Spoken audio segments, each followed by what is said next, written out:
에베소서 강의 6번째 시간입니다.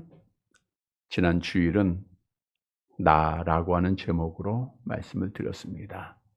많은 사람들이 자신을 알지 못하고 과대 포장하고 생각하고 행하다가 실패하고 좌절하는 경우를 너무나도 많이 보게 됩니다. 기독교 신앙에서도 나를 알지 못하면 결국 교만하다가 믿음을 지키지 못합니다. 따라서 지난 주일은 내가 누구인가에 대해서 분명히 교훈해 주셨습니다. 과거의 나는 허물과 죄로 죽었던 자입니다. 현재의 나는 하나님의 은혜로 구원받은 자입니다. 미래의 나는 하나님의 나라에서 영원히 복을 받을 자입니다. 나를 생각할 때 과거, 현재, 미래, 나를 늘 생각하면서 소망을 갖고 마지막까지 믿음을 지키는 사랑하는 성도들이 되시기를 다시 한번 주님의 이름으로 간절히 바랍니다. 여러분, 하나님께서는 우리 인간을 창조하실 때 다른 동물들과 구별되게 창조하신 것이 있는데 그것은 인간에게는 영혼을 주셨다는 거예요. 창세기 2장 17절 함께 보도록 하겠습니다. 여호와 하나님이 땅의 흙으로 사람을 지으시고 생기를 그 코에 불어 넣으시니 사람이 생명이 된지라. 사람이 생명이 되었다. 동물은 육체밖에 없습니다. 그러나 인간은 육체와 영혼으로 구성이 되어 있습니다. 따라서 동물은 그냥 육체적으로만 살아가는 거예요. 잘 먹으면 되고, 잘 자면 되고, 잘 뛰면 되고, 잘 놀면 되는 거예요. 근데 인간은 물론 육체가 있기 때문에 육체를 위해서 살아도 가야 하지만 더 중요한 것은 영적인 삶을 살아가야 한다는 것입니다. 만일 사람이 우리 주위에도 육체만을 위해서 사는 사람들 있잖아요. 우리가 무언보같이 산다라고 하면서 동물로 비유하는 것도 그 이유이기도 합니다. 따라서 인간은 정상적이라고 하면 내가 왜 살아야 하는가? 왜 살고 있는가? 무엇을 위해서 살고 있는가? 무엇이 옳고 그른가를 늘 생각해야 돼요. 단순히 머리만 쓰는 것이 아니라 이성과 양심으로 옳고 그름을 판단하고 행해야 정상적인 사람입니다. 그리스도인은 특히 하나님의 뜻이 무엇인지, 하나님께서 기뻐하시는 일이 뭔지, 하나님께서 옳게 여기는 일이 무엇인지를 늘 생각하면서 생활을 해야 돼요. 그러면 기독교 신앙에서 생각한다고 하는 것은 어떤 의미를 가지고 있는가? 먼저는 하나님의 뜻을 늘 생각하는 겁니다. 여러분, 우리가 신앙하는 하나님께서 우리에게 계시의 말씀으로 성경을 주셨어요. 이 성경은 하나님의 뜻입니다. 따라서 하나님의 말씀을 늘 생각하고 묵상을 해야 돼요. 시편 1편 2절 함께 봅니다. 오직 여호와를 율법을 즐거워하여 그의 율법을 주야로 묵상하는 도다. 늘 즐거워하며 묵상하며 그 뜻대로 행하는 거예요.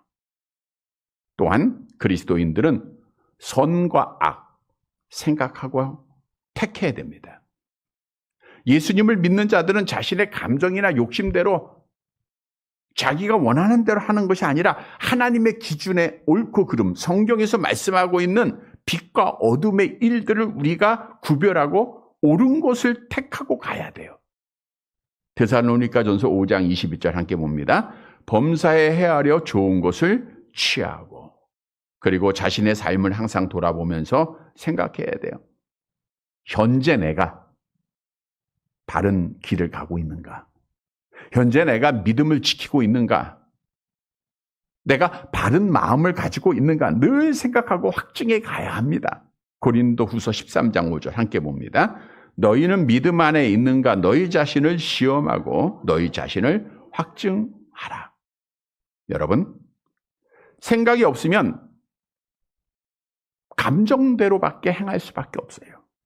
그러면 잘못된 길에 빠지기도 하고, 욕심을 행하다가 믿음을 떠나기도 하고, 죄를 짓기도 하고, 큰 일을 벌리기도 합니다.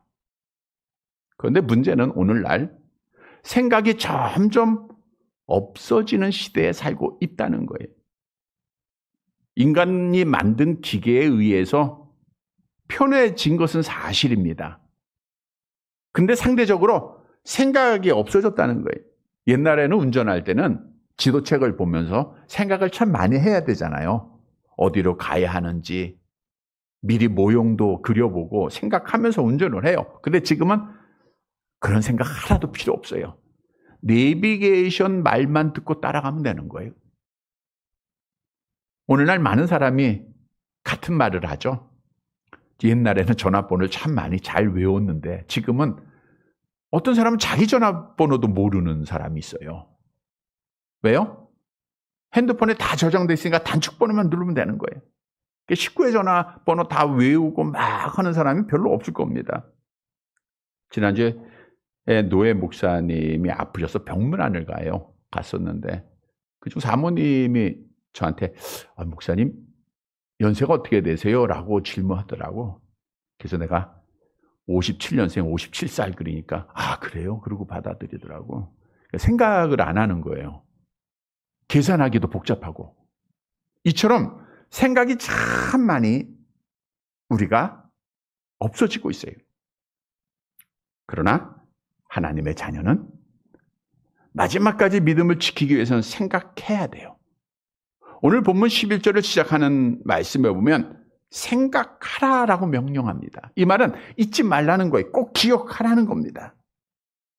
다시 말하면 너희가 기억할 거 잊지 말아야 믿음을 지키고 시험을 이기고 약속된 복을 받게 된다는 거예요. 뭘 생각해야 될까요? 오늘 본문이 답을 줍니다. 따라서 오늘 본문 말씀에서 생각할 거 생각해서 우리가 믿음을 마지막까지 지켜서 복받는 사랑하는 성도들이 되시기를 간절히 바랍니다. 첫째 대지로 우리는 과거의 나를 생각해야 됩니다. 과거의 나를 잊지 말고 기억하라는 거예요. 여러분, 나이가 들면 많은 사람들이 공통적으로 하는 말이 있죠. 뭐가 많아졌다 그래요? 뭐가 많아져요? 나이가 들면? 말이 많아진다 그래요. 저도 전에는 설교가 한 17분에서 20분 정도밖에 안 했어요. 근데 지금은 한 37분에서 40분 정도. 아마 조금 있으면 이제 1시간, 2시간 이렇게 거의 길어질 수도 있을 겁니다. 언젠가 식사 기도를 마치니까, 물론 이제 제가 대표 기도할 때죠. 어떤 분이 그래요. 목사님도 이제 나이가 드셨네요. 그 말은 뭐예요? 기도 길게 했다는 거예요. 근데 사실 나이가 들어가면서 말하는 것은 미래에 대한 말보다는 과거의 이야기를 참 많이 합니다. 우리 노인들이 과거에 대한, 만나면 그런 얘기 많이 하잖아요. 과거에 내가 잘 살았고 뭐 어떤 영광을 가졌고 어떻게 했고 얼마나 많은 자랑들을 합니까? 그런데 신앙생활에서도 마찬가지예요. 과거를 참 많이 자랑하는 분들이 있어요. 내가 옛날에 이렇게 열심히 신앙생활했고 열심히 헌신했고 열심히 예배드렸고. 여러분, 중요한 사실은 과거의 것은 지나갔다는 거예요. 또한 과거에 얽매여 있으면 앞으로 나아갈 수가 없다는 거예요. 그래서 사도 바울은 그리스도를 만난 후 이렇게 고백을 했죠. 빌립보서 3장 13절 함께 봅니다. 형제들아, 나는 아직 내가 잡은 줄로 여기지 아니하고 오직 한 일, 즉 뒤에 있는 것은 잊어버리고 앞에 있는 것을 잡으려고. 뒤에 있는 것은 잊어버렸다는 것은 과거를 잊어버렸다는 거예요. 과거를 잊는 자가 돼야 돼요. 그런데 또한 성경은 뭐라고 명하고 있죠? 신명기 32장 7절 함께 봅니다. 옛날을 기억하라, 역대 연대를 생각하라. 오늘 본문은 뭐라고 있죠? 뭐라고 명하죠? 생각하라는 거예요. 잊지 말라는 거예요. 여러분, 무슨 말씀입니까? 기독교의 신앙을 가진 자들은 과거에 대하여 잊어버릴 것은 잊어버려야 돼요. 그러나 잊지 말아야 될 것은 분명히 기억하고 있어야 된다는 거예요. 그러면 내가 잊어버려야 될 것은 뭐죠? 과거의 죄, 과거의 자랑입니다. 어떤 분들은 회개했는데 그 죄책감에 계속해서 사로잡힌 자들이 있어요. 성경은 너희가 회개했을 때 하나님께서 내가 네 죄를 기억하지 않을게, 동에서 서가 먼 것처럼 너희 죄를 던져버릴게 라고 약속을 했어요. 그러면 우리도 하나님 앞에 회개했으면 그 죄에 대하여 자유를 누려야 돼요. 그게 올바른 신앙입니다. 죄를 기억하지 않는, 회개하고 죄를 잊어버리는, 죄로부터 자유한 성도들이 되시기를 축복합니다. 뿐만 아니라 자랑거리예요. 사도 바울이 하나님 앞에 자랑할 거 참 많습니다. 예수 믿은 이후에 얼마나 많은 자랑거리가 있었어요. 다 잊어버렸어요. 하나님의 영광을 위해서, 내가 주를 위해서, 교회를 위해서 힘썼던 것, 헌신했던 것, 봉사했던 것, 심었던 것, 여러분 잊어야 돼요. 이거에 얽매여 있으면 우리가 앞으로 못 나아갑니다. 이걸 잊어야 돼요. 그러나 잊지 말아야 할 것이 있어요. 그것은 하나입니다. 뭘까요? 하나님의 은혜입니다. 하나님으로부터 받은 은혜는 잊지 말아야 돼요. 영원히 잊지 말아야 돼요. 오늘날 많은 교인들이 이 은혜를 조차 잊어버리니까 원망하고 불평하다가 믿음을 버리고 교회를 떠나는 거예요. 여러분, 예수께서 그리스도이심을 믿기 전 나의 모습은 어떤 모습이었죠? 본문 11절 말씀 함께 보도록 합니다. 같이 봅니다. 그러므로 생각하라. 너희는 그때에 육체로는 이방인이요 손으로 육체에 행한 할례를 받은 무리라 칭하는 자들로부터 할례를 받지 않는 무리라 칭함을 받는 자들이라. 자, 그러므로 생각하라.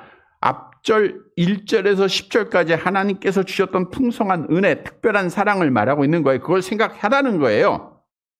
자, 과거에 나는 뭐예요? 너희는 그때에 육체로는 이방인이에요. 하나님의 은혜를 받을 자격이 없다는 거죠. 또 육체의 할례를 받은 자들로부터, 무리로부터, 유대인들로부터 뭐라고 해요? 너희는 무할례자요. 할례도 받지 못했어 라고 조롱을 받았던 자다라고 말씀하고 있는 거예요. 다시 말하면 육신적으로 우리는 이방인이요 하나님 앞에 구원받을 자격이 없다는 거예요. 12절에서 계속해서 그래서 이렇게 설명합니다. 함께 볼게요. 그때 너희는 그리스도 밖에 있었고 이스라엘 나라 밖의 사람이라 약속의 언약들에 대하여는 외인이요 세상에서 소망이 없고 하나님도 없는 자이더니. 그때 너희는 그리스도 밖에 있었다는 거예요. 여기 밖에 있다는 것은 멀리 떨어져 있다라고 하는 뜻이에요. 멀리 떨어졌다. 따라서 그리스도 밖에 있었다, 이스라엘 나라 밖에 있었다는 것은 그리스도로부터 멀리 떨어져서 결코 구원받을 자격이 없다라는 것을 말씀해 주고 있는 거예요. 또한 약속의 언약들에 대해서는 외인이다. 그러니까 하나님의 약속의 자녀가 아니었다라는 거죠. 그리고 세상에서는 소망이 없고 하나님도 없는 자다. 여러분, 따라서 유대인들은 선민 사상에 빠져 있었고 이방인들을 개 취급하며 여겼습니다. 우리가 가나안의 이방 여인이 예수님 앞에 찾아와서 다윗의 자손이여 나를 불쌍히 여기시고 내 딸의 귀신 들린 것을 좀 고쳐달라고 간절히 외칠 때 예수님께서 그런 말씀했어요.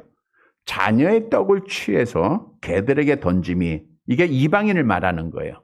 자녀의 떡은 유대인들을 말하는 거고 마땅하지 아니하다. 그때 여자가 이렇게 고백을 하지 않았습니까? 마태복음 15장 27절. 이 여자가 고백했던 상태가 우리의 상태입니다. 같이 볼게요.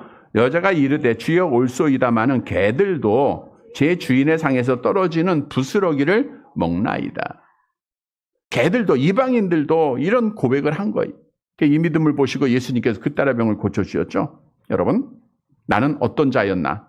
오늘 본문에 보면 우리는 정말 망할 자입니다. 구원받을 소망도 없고 자격도 없고 하나님의 자녀가 된 아무것도 없는 자예요. 우리는 하나님 앞에 주를 떠나 망할 자임을 성경은 말씀하고 있죠. 시편 73편 27절 함께 봅니다.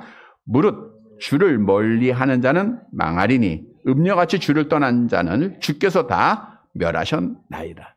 지난 주일에 말씀드린 대로 과거에 나는 허물과 죄로 죽었고 악한 영을 따라 살다가 죄를 짓고 지옥 갈 자. 이게 나예요. 여러분, 이거 잊어서는 안 된다는 거예요. 그런데 지금의 나는 어떻게 변했죠? 암송해 볼까요? 에베소 2장 8절 같이 봅니다. 너희가 그 은혜에 의하여 믿음으로 말미암아 구원을 받았으니 이것이 너희에게서 난 것이 아니요 하나님의 선물입니다. 하나님의 은혜로 구원받게 되었다는 거예요. 근데 중요한 것은 내가 구원받게 된 것은 100% 하나님의 은혜라는 거예요. 앞에서 언급한 대로 우리는 이방인입니다. 무할례자입니다. 약속을 받지 못한 자입니다. 버림받은 자입니다. 하나님께로부터 떨어졌던 자입니다. 그리스도를 믿을 자격조차 없는 자임에도 불구하고 하나님께서는 특별히 우리를 사랑하시고 풍성한 사랑으로 예수님 보내주시고 예수 믿고 우리를 구원시켜 주셨다는 거예요. 근데 오늘 본문은 그걸 생각하라는 거예요. 이 하나님의 은혜를 마지막까지 잊지 말고 생각하면서 이 은혜를 기억하라는 겁니다. 만일 내가 잘나서 0.0001%의 나의 어떤 행위가 있어서 내가 구원받았다고 하면 잊어버려도 돼요. 그러나 100% 하나님의 은혜라고 하면 잊지 말아야 됩니다. 여러분, 우리는 이 시간 나 같은 자, 구원받을 자격이 1도 없는 자를 하나님께서 은혜로 구원해 주셨다라고 하는 것을 한번 잘 생각해 보세요. 깊이 기억해 보세요. 어떤 마음이 들게 되죠? 하나님의 그 은혜를 감사할 수밖에 없다는 거예요. 감사할 수밖에. 나 같은 자를 하나님께서 택하시고 나 같은 자를 위하여 독생자 예수님을 보내주고 나 같은 자를 위하여 예수님이 십자가에서 피 흘려주시고 나를 구원하셨다. 이거 놀라운 하나님의 사랑, 그 크신 하나님의 사랑 아닙니까? 우리는 이 은혜를 생각하면 하나님 앞에 감사밖에 없어요. 근데 오늘날 많은 교인들이 편안해지니까 잘 살게 되니까 잘 먹게 되니까 이 영적인 은혜조차도 잊어버리는 거예요. 여러분, 하나님의 은혜 잊어버리면 뭐가 나와요? 원망이 나오고 불평이 나와요. 우리에게 마실 것 달라. 우리에게 왜 고기를 안 주느냐? 우리를 왜 이렇게 힘들게 하느냐? 왜 아픔을 주느냐? 원망밖에 안 나옵니다. 에베소 교회가 하나님 앞에 믿음을 잘 지켜나갔지만 그들이 첫사랑, 첫 믿음을 잊어버렸어요. 그래서 예수님께서 그들을 책망하셨죠. 계시록 2장 4절 함께 봅니다. 그러나 너를 책망할 것이 있나니 너희 처음 사랑을 버렸느니라. 하나님의 은혜를 잊어버렸다는 거예요.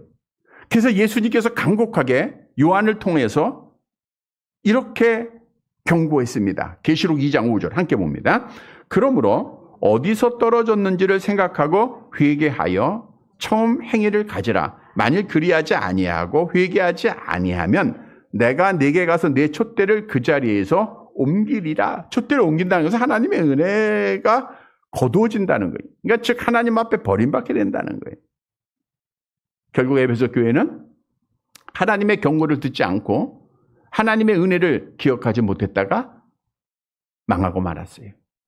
여러분, 따라서 내가 마지막까지 믿음을 지키기 위해서는 나의 과거 늘 생각하면서 하나님 앞에 그 사랑, 풍성한 사랑 감사해야 됩니다. 왜냐하면 감사하는 자가 구원받은 자예요. 시편 50편 23절 함께 봅니다. 감사로 제사를 드리는 자가 나를 영화롭게 하나니 그의 행위를 옳게 하는 자에게 내가 하나님의 구원을 보이리라.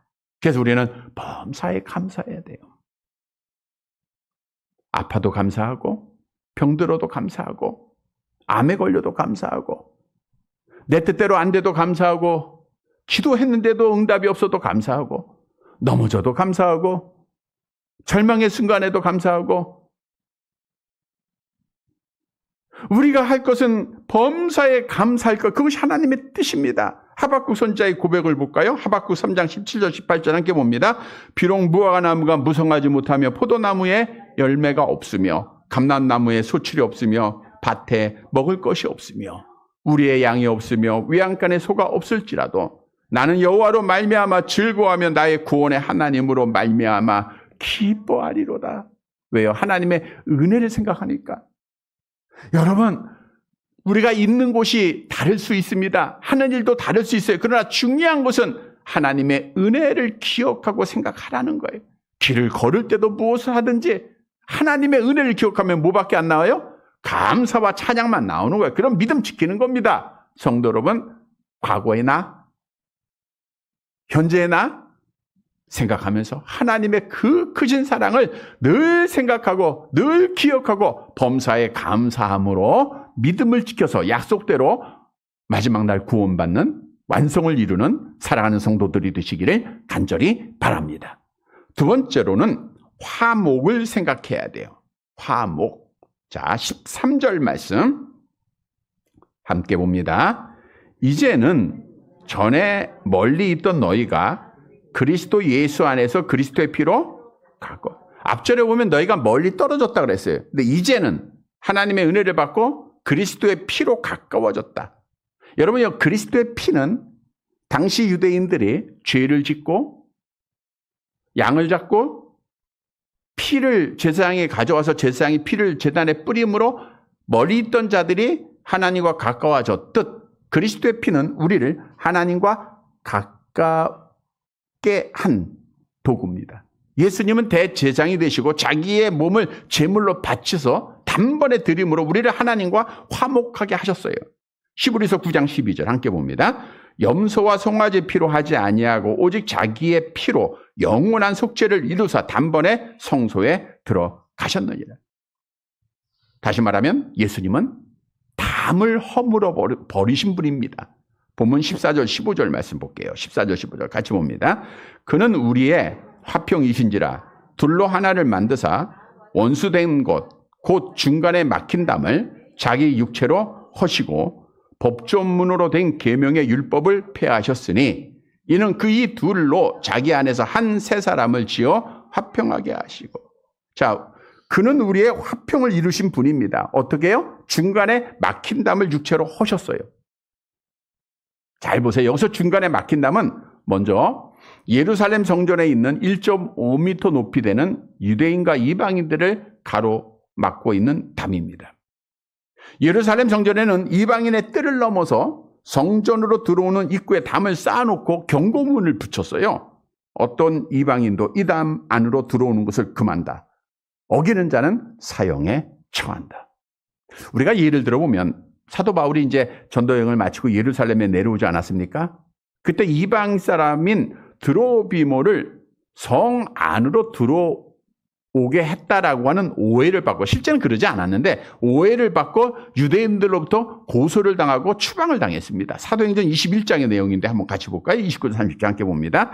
이는 그들이 전에 에베소 사람 드로비모가 바울과 함께 시내에 있음을 보고 바울이 그를 성전에 데리고 들어간 줄로 생각함이라. 온성이 소동하여 백성이 달려와 모여 바울을 잡아 성전 밖으로 끌고 나가니 문들이 곧 닫힌지라. 이 말은 뭐예요? 유대인과 이방인들 사이에는 뭐가 있었어요? 담이 있었단 말이에요. 근데 그 담을 누가 허셨어요? 예수님이 헐어버리신 거예요. 이방인들도 하나님 앞에 나오게 하셨고 이방인과 유대인을 하나 되게 하셨다는 거예요. 또 말씀해 보면 법조문으로 된 계명의 율법을 폐하셨다. 계명의 전통에 보면 이방인들은 절대로 하나님 앞에 나갈 수가 없어요. 할례 받아야 되고요. 율법 지켜야 되고요. 그걸 다 허물어 보신 거예요. 따라서 예수님이 담을 허물어 버렸다라고 하는 먼저의 뜻은 이 땅에 있는 모든 사람들을 그리스도 안에서 그리스도의 피로 하나 되게 하셨다. 다시 말하면 하나님 안에서는 서로 차별이 없게 되었다라고 하는 뜻입니다. 골로새서 3장 11절 함께 봅니다. 거기에는 헬라인이나 유대인이나 할레파나 무할레파나 야만인이나 스고디아인이나 종이나 자유인이 차별이 있을 수 없나니 오직 그리스도 예수는 만유시여 만유 안에 계시니라. 그래서 오늘 본문 15절 하반절에 보니까 이 둘로 아주 중요한 내용이에요. 이 둘로 자기 안에서 한 세 사람을 지어 뭐하게 하셨어요? 화평하게 하셨다는 거예요. 유대인과 이방인을 하나 되게 하시고 화목하게 하셨다. 예수님이 십자가에서 육체의 피를 흘리시고 그 담을 허물어진 결과입니다. 뿐만 아니라 그리스도의 십자가는 우리를 하나님과 화목하게 했다는 뜻이에요. 본문 16절 볼게요. 함께 봅니다. 또 십자가로 이 둘을 한 몸으로 하나님과 화목하게 하려 하심이라 원수된 것을 십자가로 소멸하시고 있어요.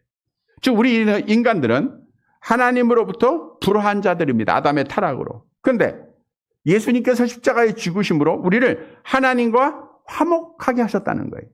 로마서 5장 10절에서 답을 주고 있죠. 같이 볼게요. 곧 우리가 원수 되었을 때 그의 아들의 죽으심으로 말미암아 하나님과 화목하게 되었은즉 화목하게 된 자로서는 더욱 그의 살아나심으로 말미암아 구원을 받을 것이라. 따라서 그리스도인들은 늘 생각을 해야 됩니다. 뭘 생각해요? 화목해야 된다는 거예요. 여러분 불화하고 싸움하고 전쟁하고 서로 죽이고 비난하고 이거는 악한 역사예요. 화목은 성령의 역사입니다. 따라서 우리 그리스도인들은 기독교를 상징하는 십자가를 늘 생각하면서 수평적으로 먼저 우리 그리스도 안에서 지체된 자들, 우리 성도들은 서로서로 화목해야 돼요. 화목. 어떻게 화목할 수 있습니까? 에베소 오늘 본문 17절 보세요. 17절 같이 봅니다. 또 오셔서 먼 데 있는 너희에게 평안을 전하시고 가까운 데 있는 자들에게 평안을 오셔서 여기서 그가 오신 후 이런 뜻인데 예수님이 다시 오셨다는 건 아직 이 말씀과 연결해 보면 그 뜻이 아니잖아요. 이 말씀은 예수님의 재림이 아니라 그리스도께서 약속하신 성령이 오셨다 그 뜻이에요. 그러니까 성령께서 어떻게 하셨어요? 너희에게 먼 데 있는 사람은 이방인입니다. 먼 데 있는 이방인에게도 평안을 주시고 가까운 데 있는 유대인들에게도 평안을 주셨다. 이 말은 성령으로 말미암아 이방이나 유대인이나 우리 서로 다 하나가 될 수 있다라고 하는 것을 말씀해 주고 있는 거죠. 내려가 볼까요? 에베소 4장 3절 함께 봅니다. 평안에 매는 줄로 성령이 하나 되게 하신 것을 힘써주고. 여러분 성령으로 우리는 하나가 되는 거예요. 성령으로 화목하게 되는 겁니다. 성령으로 심어라 이런 말씀을 갈라디아서도 말씀드렸는데 성령의 9가지 열매를 심다 보면 우리는 하나가 될 수 있어요. 뿐만 아니라 우리는 하나님과 화목해야 됩니다. 여러분 우리는 하나님과 화목하지 못한 이유가 뭐예요? 우리 하나님 막 피하고 싶고 하나님으로부터 숨고 싶을 때가 언제예요? 내가 죄를 지었을 때예요. 이사야서 59장 2절 같이 봅니다. 오직 너희 죄악이 너희와 너희 사이를 갈라놓았고 너희 죄와 그의 얼굴을 가려서 너희에게서 듣지 않으시게 합니다. 그런데 예수님이 이 담을 허물었어요. 그래서 우리는 예수의 피로 날마다 회개해야 되고 항상 하나님과 화목해야 됩니다. 하나님과의 화목도 누가 이루십니까? 본문 18절 보세요. 같이 봅니다. 이는 그로 말미암아 우리 둘이 한 성령 안에서 아버지께 나아감을 얻게 하려. 성령 안에서 하나님 아버지께 나아가는 거예요. 성령이 역사하는 겁니다. 여러분 그리스도 안에서 구원받은 자들은 따라서 늘 화목해야 됩니다. 화목해야 돼요.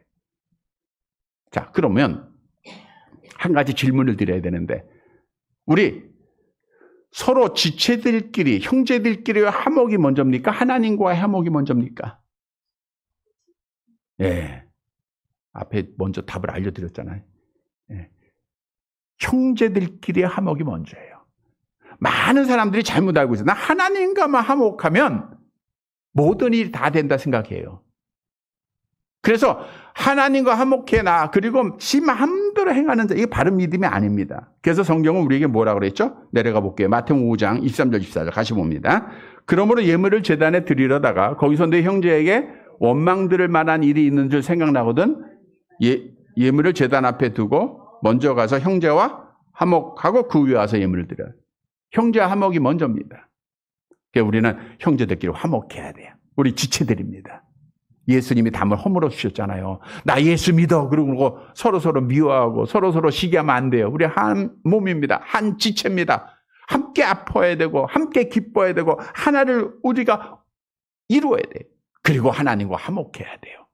성도 여러분, 화목, 이 단어 늘 생각하면서 형제들끼리 서로서로 성령 안에서 사랑으로 화목하고 하나님과 늘 화목을 이루어서 영원한 화목을 천국에서 복으로 받는 살아가는 성도들이 되시기를 간절히 바랍니다. 세 번째, 뭘 생각해야 됩니까? 내가 하나님의 자녀임을 생각해야 돼. 내가 하나님의 자녀다라고 하는 건 늘 생각해야 돼요. 본문 19절 마지막 절 함께 보도록 할게요. 예, 같이 봅니다. 그러므로 이제부터 너희는 외인도 아니요 나그네도 아니요 오직 성도들과 동일한 시민이요 하나님의. 그러므로 이제부터는 뭘 생각해야 됩니까? 외인도 아니에요. 예? 이방인이 아니라는 거. 더 이상 외국인이 아닙니다. 또 나그네도 아닙니다. 권속, 식구, 가족, 하나님의 자녀라는 거예요. 암송해 볼까요? 영접하는 자, 곧 그 이름을 믿는 자들에게 하나님의 자녀가 되는 권세를 줬어요. 혈통이나 내 뜻대로 된 것이 아니라 하나님께서 은혜로 우리에게 하나님의 가족 되는 권세를 줬어요. 그래서 우리는 늘 어디에 있든지 무엇을 하든지 뭘 생각해요? 나는 누구다? 하나님의 자녀다. 이거 생각을 해야 돼요. 여러분, 이 생각 없이 생활하니까 어둠에 있는 자들과 함께 어둠의 일을 하는 거예요. 나는 하나님의 자녀다. 하나님의 자녀답게 살라는 거예요. 이걸 늘 생각해야 돼요. 하나님의 자녀는요, 먼저는 하나님을 향하여 아빠, 아버지라고 부르짖습니다. 로마서 8장 15절 함께 봅니다. 너희는 다시 무서워하는 종의 영을 받지 아니하고 양자의 영을 받았으므로 우리가 아빠, 아버지라고 부르짖느니라 그랬어요. 언제 하나님 앞에 아빠, 아버지라고 부르짖죠? 예배할 때입니다. 기도할 때입니다. 그러니까 하나님의 자녀는 늘 예배하고 기도를 통해서 하나님 앞에 내가 하나님의 자녀인 것을 생각을 해야 돼. 나 하나님의 자녀야. 오늘 교회 가야지. 나 하나님의 자녀야. 오늘 기도해야지. 잊지 말아야 돼요. 또한 하나님의 자녀에게는요, 하나님의 나라가 상속돼요. 약속도 있죠? 갈라디아서 4장 7절 함께 봅니다. 그러므로 내가 이후로는 종이 아니요 아들이니 아들이면 하나님으로 말미암아 유업을 받을 자야. 그러니까 나는 하나님의 자녀야 라고 하는 자신감, 담대한 이 믿음은 우리에게 뭘 보여주고 있어요? 하나님의 나라를 보여주는 거예요. 나 하나님의 자녀야. 나 하나님의 나라에서 하나님과 함께 영원히 거할 복받을 자야. 자신 있게 믿음 지켜야 됩니다. 그리고 하나님의 자녀들은요, 하나님 앞에 먼저 그의 나라와 의의를 구해야 됩니다. 세상 사람들은 먹고 마시고 입는 거에 정신 팔려 있어요. 부동산에, 주식에 만나면 그런 이야기 합니다. 그러나 우리는요, 먼저 하나님의 나라와 하나님의 의의를 구해. 왜? 하나님의 자녀니까. 그리고 하나님의 자녀는 세상의 자녀들과 달라야 됩니다. 하나님께서 우리를 은혜로 빛의 자녀로 삼아줬어요. 너희가 전에는 어둠의 자녀였지만 이제는 그리스도 안에서 빛의 자녀가 되었다. 그래서 빛의 열매를 맺는 생활을 해야 됩니다. 빛의 열매가 뭐예요? 착하고 의롭고 진실한 삶을 살아야 돼요. 왜? 나는 누구니까? 하나님의 자녀이니까. 성도 여러분, 잊지 마세요. 내가 하나님의 자녀라는 거. 자신 있게 생활하세요. 어떤 어려움이 있어도 담대하게 믿음 지키세요. 왜? 나는 하나님의 자녀이기 때문입니다. 하나님의 자녀라고 하는 생각을 늘 하면서 믿음을 잘 지키는 성도들이 되시기를 간절히 바랍니다. 말씀을 정리해 드립니다. 여러분, 아무리 바쁜 생활이라 할지라도 이제는 잊지 말고 생각해야 됩니다. 생각하고 행해야 믿음을 지키는 거예요. 바른 길 가는 겁니다. 성도 여러분, 오늘 본문의 말씀은 우리가 잊지 말고 꼭 생각해야 될 것 말씀해 줬죠? 먼저는 나의 과거를 생각해야 돼. 과거 내가 어떤 자예요? 이방인이요? 무할례자요? 구원받을 수 없는 자예요. 그러나 현재 나는 뭐예요? 구원받았으니까 하나님의 은혜를 꼭 생각해야 됩니다. 그럼 뭐가 한다고요? 감사하는 삶이다. 두 번째로 생각할 것은 뭐예요? 화목을 생각해야 돼. 우리 형제들끼리 화목하고 십자가 생각하면서 하나님과 화목한 자가 꼭 되어야 돼요. 세 번째로 생각할 것은 뭘 생각해요? 나는 누구다? 하나님의 자녀다. 사랑하는 성도 여러분, 이거 꼭 생각해서 우리 마지막까지 믿음 지켜서 하나님의 약속대로 복받는 사랑하는 성도들이 되시기를 주님의 이름으로 간절히 바랍니다.